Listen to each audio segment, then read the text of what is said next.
Hi everyone, thanks for joining me. My name is Patricia Hanbidge. I am your horticulturist, my oldest, dearest friends, and yes, Zeus is with me today. Call me Patty Plant. So today we're going to talk about growing these beauties. These are Oriental lilies. So what's so special about Oriental lilies? Zeus says, well, they smell really, really good. Anyway, for a puppy, he's definitely inquisitive. So what Zeus was just telling us, that Oriental lilies smell amazing. So if you like the smell, okay, that's enough. I don't want you to eat the lily. Oriental lilies smell just like you're in a tropical location, and especially in the evening, they're just beautiful. So I like to grow them in my garden. This is a stargazer lily, which is an Oriental lily that you often see as a cut flower in bouquets and that kind of thing. But you know, just before our last blizzard here on the prairies, I happened to stop into my favorite garden center, which, by the way, since I live in Saskatoon, is Early's Farm and Garden. And what did they have in but all their summer flowering bulbs? So was I thrilled? Oh, you bet. So I only bought a few. So Casablanca is, because Easter is just around the corner. Casablanca is a beautiful Oriental lily that is pure white, and of course not quite the same as the Easter lilies that we see, you know, around this time of year, but very beautiful. This one is Salmon Star, and you know, beautiful salmon color. And of course I had to buy Outback, which is actually a cross between an Oriental lily and a trumpet lily. So, you know, I guess what's real special is any of the summer flowering bulbs are beautiful for the entire summer season. But if you live somewhere where the winter temperatures are a little bit lower, then you do have to lift them in the fall and store them, you know, over the winter in a fridge, in a root cellar. If you have it, that's ideal.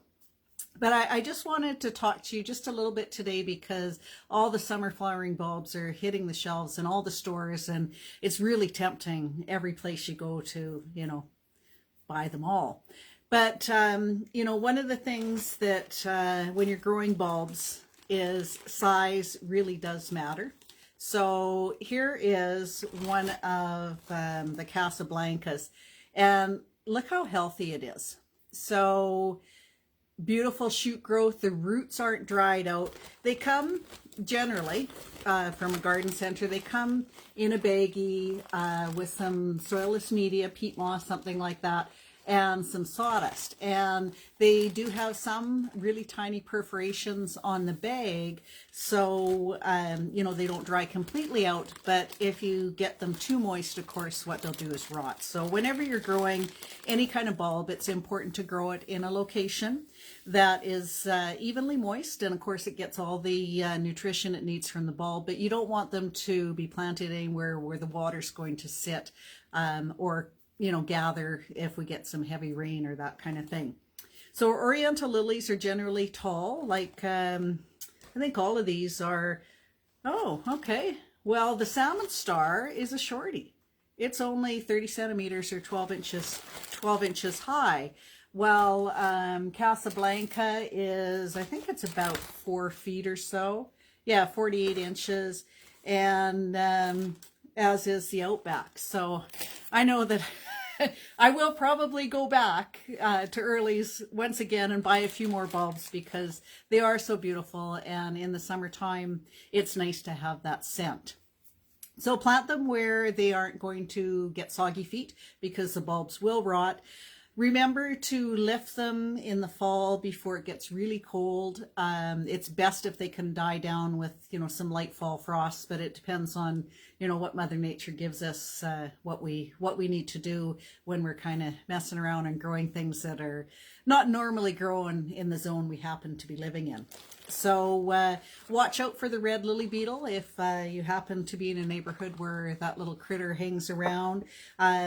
Very important for any of the bulbs, whether they're spring flowering or summer flowering or whatever they are, is to ensure that you allow that foliage to die down naturally, because that's going to feed the bulb and ensure that bulb is of good health to produce wonderful growth next year.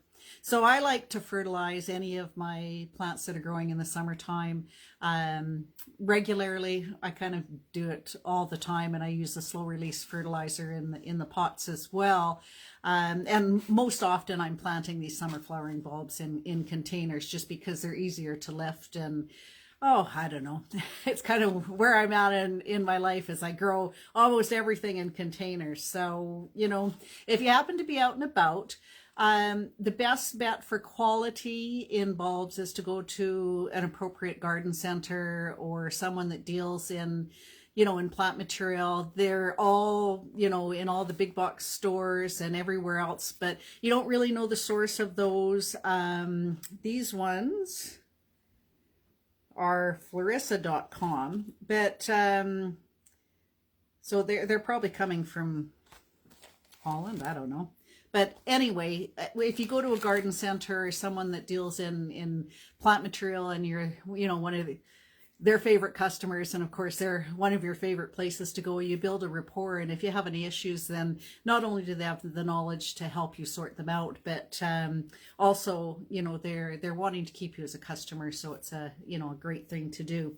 Quite often, a lot of the bulbs that you see in the big box stores are cheaper, for sure, but the quality isn't there as well. So sometimes if you get them right away, they're something that's viable, but you know, it's always good to err on the side of caution. And if you're spending good money, I think these were about $5 a piece, and I mean, I'll get way more joy out of them than $5 of you know, $5 a bulb. I mean, they bloom for quite a, you know, a nice length of time, and getting different cultivars and different types of bulbs will extend the bloom.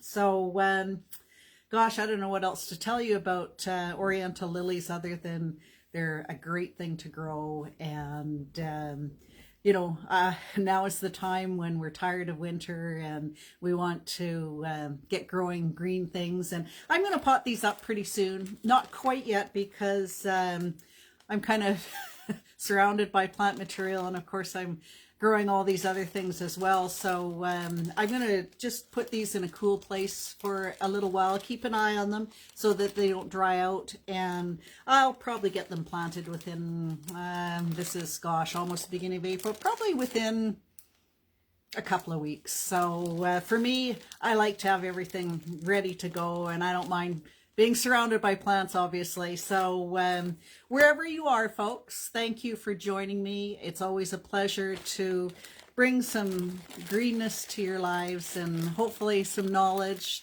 and help to, you know, get you doing whatever it is you like to do that involves gardening and plants and that kind of thing. So thanks for joining me. I am here once a week, sometimes with Sprout, sometimes with Zeus, sometimes it's just me on Facebook Live. And I will set a, you know, a time of day and a day of the week soon.